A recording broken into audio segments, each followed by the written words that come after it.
think there's a number of ways that we can work on building a legacy of successful women. The first important step is to build diverse teams, because diverse teams are powerful and they're successful. We as leaders need to really work on inclusive leadership skills. We are so much stronger when we're united and working together. If we're united and working together to help each other succeed, we will both succeed.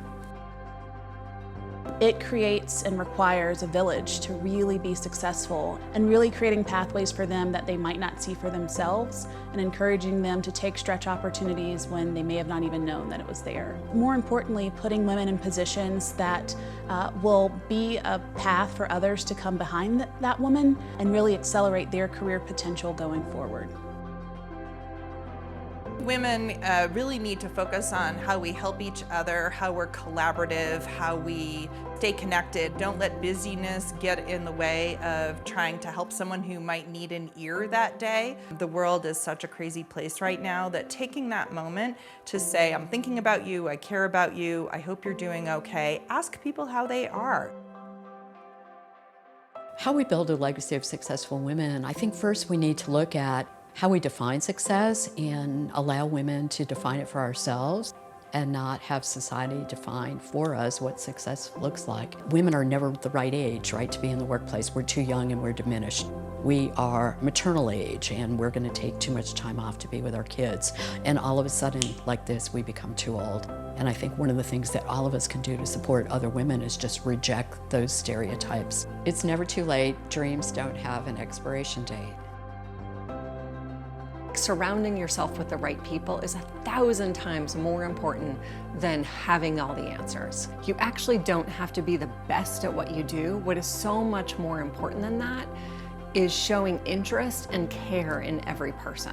Every successful woman has a responsibility, and that's to keep our eye out for the budding talent, the rising stars in our organization, and give them opportunities.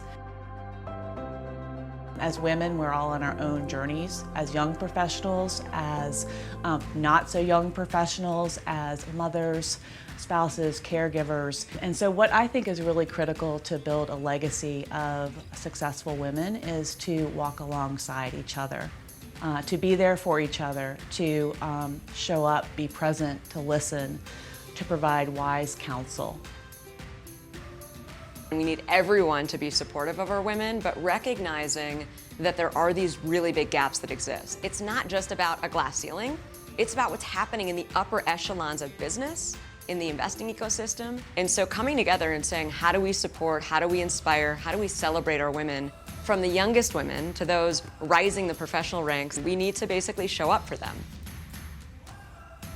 You don't have to find a seat at someone else's table. You can create your own table and uplift those around you to bring them to your table in order to make that change. We have a lot more tables to create. We have a lot more seats that women have never sat in that we want to make sure that we can continue to push our young women towards.